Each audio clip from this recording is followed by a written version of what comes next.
দশে মিলে করি কাজ, হারি জিতি নাহি লাজ। আচ্ছা, মানে 10 জন মিলে একটা কাজ করছি, সেই কাজটা করার পরে সেটাতে জিতবো কি হারবো ডাজেন্ট ম্যাটার, কিন্তু ম্যাটারটা হচ্ছে যে কাজটা আমরা একত্রিত খুশি খুশি করছি, ঠিক আছে? তো এই কথাটা কেন বললাম, তোমরা দেখেছো ইউটিউবে আমাদের টিনার ফ্যামিলি যেখানে কাজ করে সেখানে সবাই মিলে ওরা একত্রিত কাজ করে। যেটা দেখেছো যে রান্না কখনো টিনু করছে, কখনো ওর বৌদি করছে, কখনো ওর মা করছে, কখনো ওর বাবা করছে, ঠিক আছে, কখনো ওর ঠাকুমা করছে, ঠিক আছে, এটা দেখেছো। আচ্ছা, ছোটোখাটো সমস্ত কাজ বেশিরভাগ ক্ষেত্রেই টিনুর বৌদি আর টিনু করে, টিনুর মাও করে, ওরা কেউ বসে থাকে না। টিনুর বাবা গাড়ি চালান প্রশাসনের, তাছাড়াও যখনই সময় পায় তখনই এসে ঘুগনি করে মেলায় বিক্রি করে, বাদাম বিক্রি করে, মানে বসে থাকেন না, কোনো কাজ এমন উনি ছোট মনেও করেন না, বসেও থাকে না। এবার এত কথা কেন বলছি,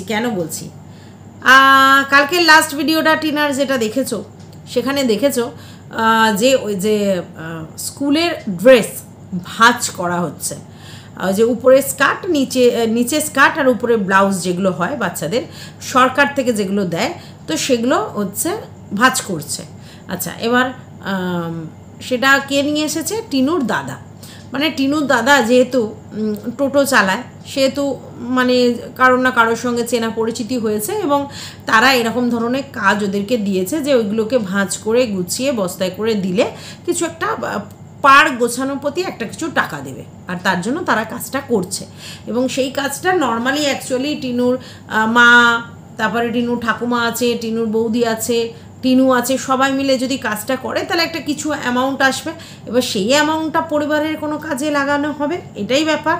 তো সেই জন্য টিনু বলেছে যে আমাদের কাছে কোনো কাজই ছোট নয়, ও টাইটেলে দিয়েছে, আমরা সমস্ত কাজই ভালোবেসে করি, কাজ করে খাই, খেটে খাই, পরিশ্রম করে খাই। সত্যি কথা, কাজ করে খাই, খেটে খাই, পরিশ্রম করে খাই, ভিক্ষা করে তো খাই না, প্রথম কথা এটা, চুরি ডাকাতি ছিনতাই করে তো খাই না, তাহলে তো লজ্জার কিছু কারণ নয়, তাই না? তো আজকের এই ব্যাপারটা নিয়েই তোমাদের সঙ্গে একটু কথা বলতে এসেছি। আমি রুনার লাইফস্টাইল থেকে। আশা করছি তোমরা সবাই ভালো আছো, আর আমিও খুব ভালো আছি, বিন্দাস আছি, মস্তিতে আছি। তো লেটস গো। তো যেটা বলছিলাম সেটা হচ্ছে, প্রথম কথা হচ্ছে 2 দিন টিনু ভিডিও দেয়নি, তাতে আমাদের মতো যারা কন্ট্রোভার্সি ক্রিয়েটার, মানে যারা ওকে নিয়ে পজিটিভ ভিডিও করে, তাদের কোনো সমস্যা হয়নি, ঠিক আছে। কিন্তু যারা ওকে নিয়ে নেগেটিভ কন্টেন্ট করে, এবং যেহেতু ফ্ল্যাট নিয়ে এত কিছু হচ্ছিল, তো তারা না পুরো ওষ্ঠাগত হয়ে গেছিলো কেন টিনু ভিডিও দেয়নি। এইবার যখন টিনু ভিডিও দিল তখন তাদের বক্তব্য টিনু 2 দিন বাড়িতে ছিল না, টিনু ঘনার রস সেবন করতে গেছে, টিনু ইন্টুকুলুকুলু করতে গেছে প্রদীপ্তর সাথে। বাড়িতে থাকলেও নিশ্চয়ই ভিডিও দিত, বাড়িতে যখন নেই তাই জন্য ভিডিও দেয়নি। এইবার আমরা কিছু লোকজন প্রাকৃতিক দুর্যোগের কথা বললেও সেটাকে জাস্ট খিল্লির ছড়ে উড়িয়ে দিয়েছে লোকজন।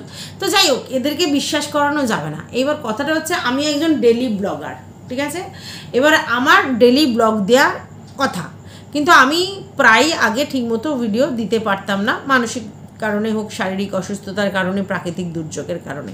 এখন ভেরি রিসেন্ট আমি প্রতিদিন ভিডিও দিচ্ছিলাম। এর মধ্যে পরপর আমি 2 দিন ভিডিও না দেওয়ার কারণ কি, যেখানে আমার লক্ষ ভিউজ হচ্ছে, আমরা একটা ভিডিও করলে, মানে টিনা একটা ভিডিও করলে সেখানে 80, 90, 1 লাখ পর্যন্ত ভিউজ হচ্ছে, সেখানে টিনু সেখান থেকে কত টাকা অ্যামাউন্ট ইনকাম করে নিশ্চয়ই বুঝতে পারছো। তাহলে সেই টাকার বাইরে গিয়ে কি আছে?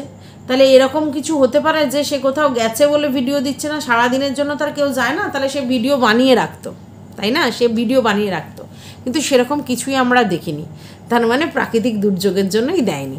তো যাই হোক, এখন একটা কাঁঠাল পর্ব নিয়ে কাঁঠাল ভাঙা হয়েছে বলা হচ্ছে, মানে একটা কাঁঠাল যেটা টিনু সুন্দরী বলেছে কে এনেছে, বাবা এনেছে না মা এনেছে, তার মানেই ধরা হয়েছে যে টিনু বাড়িতে ছিল না, তাই জানে না। আচ্ছা, একটা কথা বলি, টিনু প্রথম কথা হচ্ছে ভিডিও শ্যুট করে, ভিডিও এডিট করে, ঠিক আছে। টিনু ঘুমায়, টিনু টিভি দেখে। তো টিনু যখন ঘুমাচ্ছিল কে কাঁঠাল এনেছিল টিনুর পক্ষে জানা সম্ভব নয়। যদি এডিট করে, সে সময় দরজা বন্ধ করে যদি এডিটিং করে, তাহলে কে কাঁঠালটা এনেছে জানা সম্ভব নয়। তাহলে আমার অনেক কারণ হতে পারে যে সেগুলো জানা সম্ভব নয়, তাই না? কারণ আমি দরজা বন্ধ করে সমস্ত কিছু করছিলাম, তাহলে আমার পক্ষে জানা সম্ভব না। তো সেটাই বলেছে ক্যাজুয়াল অ্যাটিটিউডে, কিন্তু এরা তো সবেতেই কন্ট্রোভার্সি বের করবে, তাই সেটা নিয়েও কন্ট্রোভার্সি। যে কাঁঠাল কে এনেছে সেটা যখন জানে না, তার মানে ও বাড়িতে ছিল না, বুঝতে পেরেছো? এদের হচ্ছে কোনো না কোনো উপায় বলতে হবে যে ও বাড়িতে ছিল না, ঘনায় ছিল, এটা প্রমাণ করতে হবে। আর তার জন্য যেরকম যেরকম গল্প বাঁধা যায় সেরকম সেরকম গল্প বাঁধবে।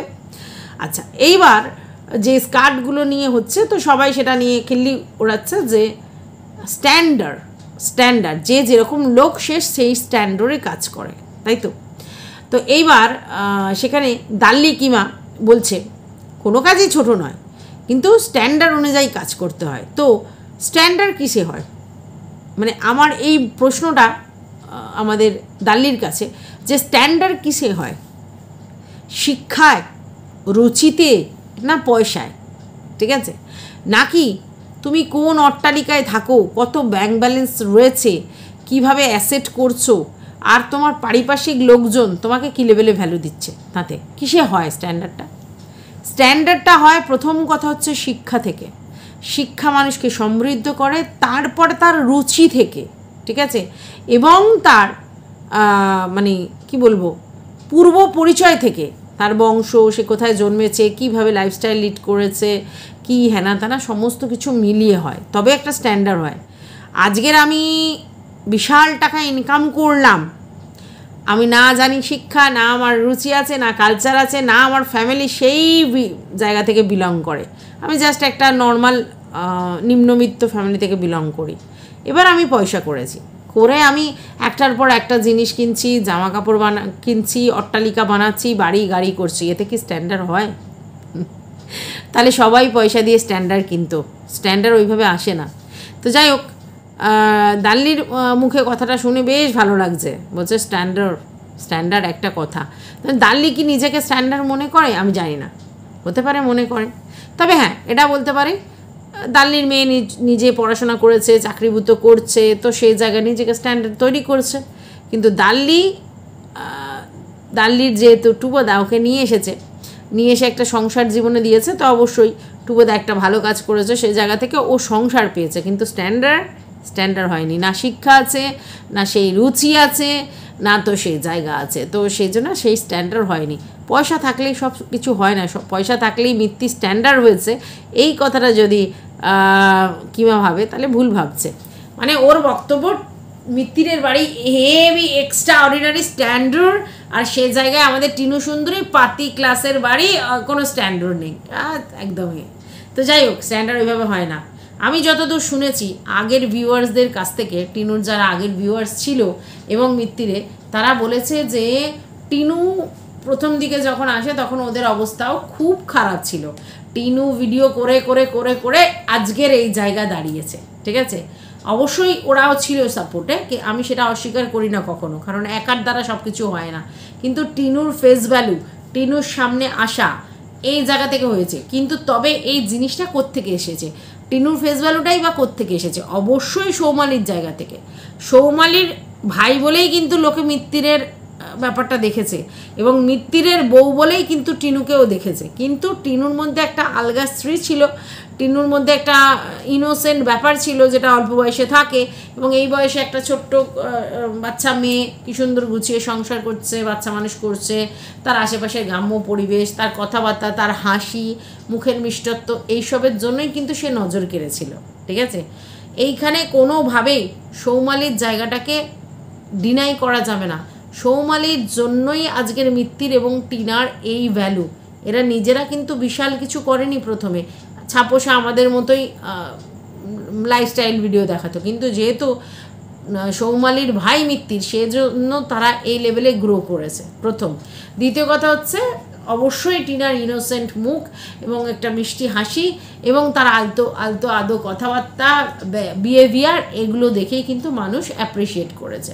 তাহলে আজকের মিত্তিরদের এই অবস্থা ফেরার পিছনে সৌমালির তো অবশ্যই হাত আছে, তাছাড়া টিনুর হাত আছে, ঠিক আছে। তারপরে এই জায়গায় পৌঁছেছে। আর আজকের কিমা এসে বলছে স্ট্যান্ডার্ড বলে একটা কথা আছে, মানে কিমা ভাবছে সেও খুব স্ট্যান্ডার্ড হয়েছে, ওয়াইটিতে 61,000 সাবস্ক্রাইবার করেছে, বসুর প্রচুর পয়সা ইনকাম করছে, সবাই ভালোবাসছে, দেখছে ওকে, সবাই ওকে অ্যাপ্রিসিয়েট করছে, তার মানে ওর একটা স্ট্যান্ডার্ড হয়ে গেছে। আর সঙ্গে সঙ্গে ওর ভাইয়েরও স্ট্যান্ডার্ড হয়েছে, কারণ ওর ভাই গাড়ি কিনেছে, বাড়ি করেছে, অট্টালিকা করেছে, সমস্ত ঘর দৌড় করছে, এসি ফেসি লাগাচ্ছে, হেভি ব্যাপার করছে, হাইফাই করছে, ভাই এখন স্ট্যান্ডার্ড হয়ে গেছে। আর টিনুর যেহেতু ধরো এরকম একটা বাড়ি বাপের, তারপরে ওরা বাদাম বেচে, তারপরে হচ্ছে ঘুগনি বেচে, দাদা টোটো চালায়, তারপরে হচ্ছে তার কী যেন বলে ওইসব জিনিসপত্র ভাঁজ করে, তাহলে কি তাদের কোনো স্ট্যান্ডার্ড নেই? তারা মানে একদম লোয়ার মিডিল ক্লাস ফ্যামিলি, তাদের কোনো রুচি নেই, তাদের কোনো স্ট্যান্ডার্ড নেই, এটাই বোঝানোর চেষ্টা করছে। এখন ব্যাপারটা হচ্ছে এটা কিন্তু কিমার দোষ নয়। যদি বলো কেন, আজকেরকার মানুষের চিন্তাভাবনাই এরকম পাল্টে গেছে, বুঝতে পেরেছো? মানুষ এরকম হয়ে গেছে যে মানুষ যেই দেখে যে তার টাকা হয়েছে, সেই টাকা দিয়ে সে প্রচুর সোনা গয়না অট্টালিকা গাড়ি বাড়ি অ্যাসেট করেছে, ব্যাস তাকে মানুষ তেল দিতে যায়। কিন্তু উপযুক্ত শিক্ষিত মানুষ, যার কাছে হয়তো সেই লেভেলের পয়সা নেই কিন্তু তার রুচি আছে, তার সম্মান আছে, সে হয়তো একটা নর্মাল চাকরিভূত করে বা কিছু করে, তার কিন্তু সেই লেভেলের ভ্যালু নেই। এটাই এখনকার দুনিয়া। কারণ এখন মানুষের কাছে না টাকাটাই সব, এমন একটা পজিশান হয়েছে। এবং এই জিনিসটা কিন্তু একজন খুব ভালো করে বুঝতে পেরেছে। সে কিন্তু খুব মানে অল্প বয়স হলে কী হবে, তার মধ্যে কিন্তু এই জিনিসটা ক্যাচ পাওয়ারটা খুব ভালো হয়েছে, এবং সে কিন্তু জিনিসটা একদম বর্ণনা করে দিয়েছে। আমার খুব ভালো লেগেছে এই কথাটা শুনে। সেটা হচ্ছে আমাদের টিনু সুন্দরীর বৌদি। সে কিন্তু বলেছে যখন কেউ খেতে পায় না তখন একতলা ভাত দিতে কেউ আসে না, ঠিক আছে? কিন্তু যখন কেউ পয়সা ইনকাম করে, সে যেভাবেই হোক, ঠিক বলেছে, একদম ঠিক বলেছে, যেভাবেই হোক, কথাটা ঠিক। বাস্তব জগতেও আমরা দেখেছি, ইউটিউবেও দেখছি। তো তখন তাকে সবাই ওয়াও ওয়াও করে, তার পিছনে লাগে, তাকে কোত্থেকে পেলো, কী করলো, মানে তাকে ধরে টানাটানি করে, মেনলি এটাই বলতে চেয়েছে। তো টিনুর বৌদি ওইটুকুনি মানে হলে কি হবে, মানে এখন তো একদমই অল্প বয়স, সেই জায়গা থেকে কিন্তু ওর ম্যাচুরিটি অনেক দেখিয়েছে, এবং যে কথাটা বলেছে খুব সত্যি কথা বলেছে। আজকের যখন আমাদের পরিস্থিতি যারই হোক, যখন স্ট্রাগেলের সময় ছিল, সবারই তো কিছু না কিছু সময় স্ট্রাগেল ছিল, তো সেই স্ট্রাগেলের সময় কিন্তু কেউ এসে তোমাকে জিজ্ঞাসা করবে না যে তুমি খেয়েছো, তুমি সত্যিই খেতে পেয়েছো কিনা। যদি বা কেউ জিজ্ঞাসা করে, সেটা খিল্লির স্বরে, আহারে ওরে, ইস তোর এই কষ্ট, এই পাশ করে তোকে এই করতে হচ্ছে, মানে জাস্ট তোকে হেও করা আর কি, এরকম। কিন্তু সেই ছেলেটি বা মেয়েটি কোনো না কোনোভাবে যদি সারভাইভ করে, অট্টালিকা বাড়ি গাড়ি করে, জিনিসপত্র অ্যাসেট সমস্ত ভর্তি হয়, তখন তাকে ওয়াও ওয়াও করার লোকেরও কম হয় না।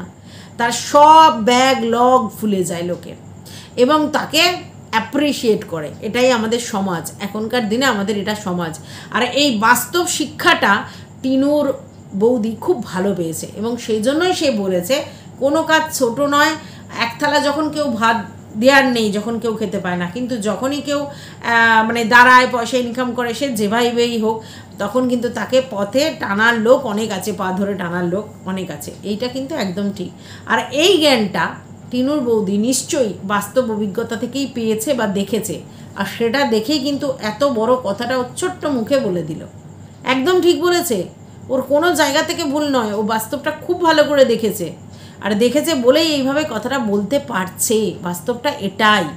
তোমরা একটা জিনিস দেখতে পাচ্ছ না, তোমরা একটা জিনিস দেখো না, আজকের ম্যান্ডি যখনই তার পয়সা করেই হয়ে গেছে, নিজেকে স্ট্যান্ডার্ড মনে করে ফেলেছে। সত্যি কি তাই? আর স্ট্যান্ডার্ড দেখানোর জন্য 20 টাকার জিনিস 100 টাকা দিয়ে কিনছে, ঠিক আছে?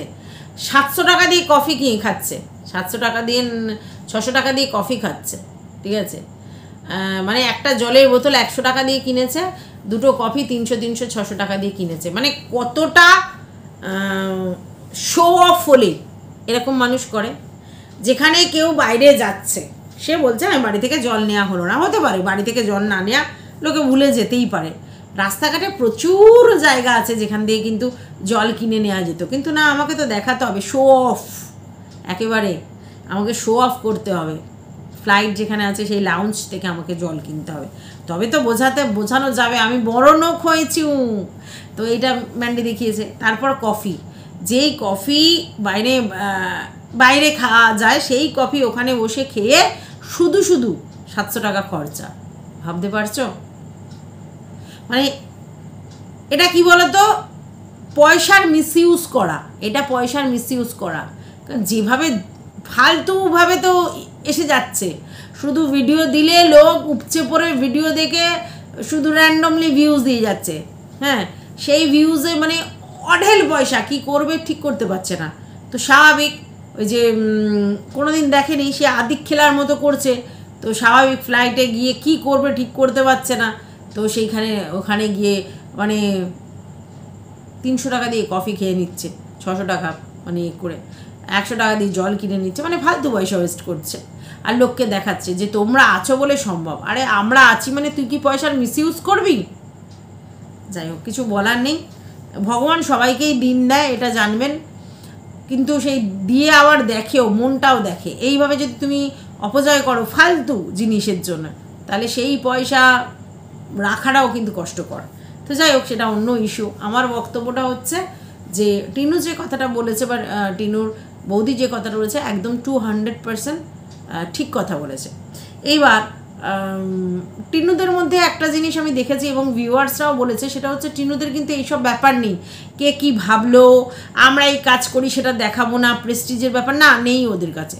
ওদের কাছে কিন্তু এইগুলো কোনো প্রেস্টিজের ব্যাপার নয়, যে আমি ঘুগনি বেচছি, কি আমি বাদাম বেচছি, কি আমার ঠাকুমা এই করছে, কি আমার দাদা টোটো চালাচ্ছে, কি আমরা এই সব ভাজ করছি, এগুলো দেখলে আমাদেরকে লোকে বাজে কথা বলবে, আমাদের স্ট্যান্ডার্ড নিয়ে বলবে, কি আমাদের এই গরিব বলবে। এটা নিয়ে ওদের ভাবনা চিন্তা নয়।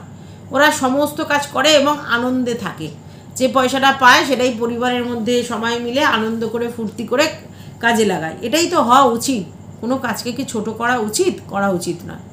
তো টিনু তো ভাবতেই পারতো আমি একজন বড় ইউটিউবার, এত এত টাকা ইনকাম করছি, কেন এগুলো ভাজ করব, ভাবতেই পারতো। কিন্তু সেরকম ভাবেনি, সবাই মিলে করে সেই টাকাটা পরিবারের কোনো কাজে লাগাবে। তো যাই হোক, এই ব্যাপারটা ছিল। আর একটা ব্যাপার নিয়ে বিশাল কথা উঠছে, সেটা হচ্ছে টিনু একটা মানে ওর অ্যাকোয়ারিয়ামের শখ, তো এখানে একটা এরকম মানে গ্লাস জার মতো কিনেছে, তার মধ্যে হচ্ছে তোমার ওই কালার যে ফিশগুলো হয়, যেগুলো ঠিকই অ্যাকোয়ারিয়ামে রাখা হয়, তো সেই কালার ফিশ কিনেছে। তো একটা কালার ফিশটা একটু নড়বড় করছিল, তাই ও একটা বাজে কথা বলে ফেলেছে। সেটা নিয়েও কন্ট্রোভার্সি হচ্ছে যে কি করে ওটা বললো। ও এরকমই, আমি যা দেখেছি ও এরকমই, ওর মধ্যে খুব ক্যাজুয়াল অ্যাটিটিউড, অত ভাবনা চিন্তা করে কথা বলে না। যেমন ওই যে বিড়ালের বাচ্চাটার কথা বলেছিল যে শিয়াল মানে খেয়ে নিয়েছে, এটা নিয়েও লোকে বলেছিল যে এরকমভাবে কি করে বলে, এরকম ভাবে।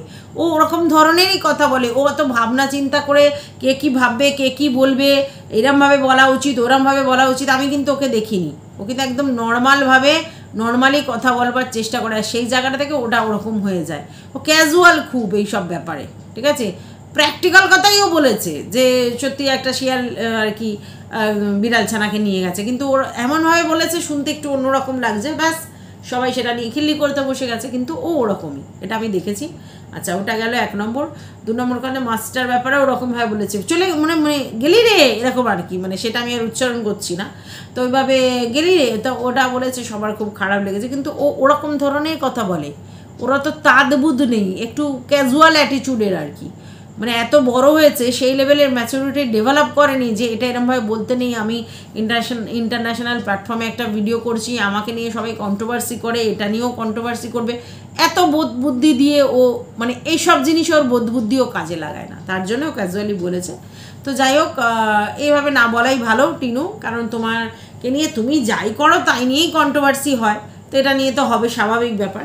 তবু এগুলো একটু বুঝে সুঝে বলবে, তাহলে আমার মনে হয় খুব একটা সমস্যা হবে না।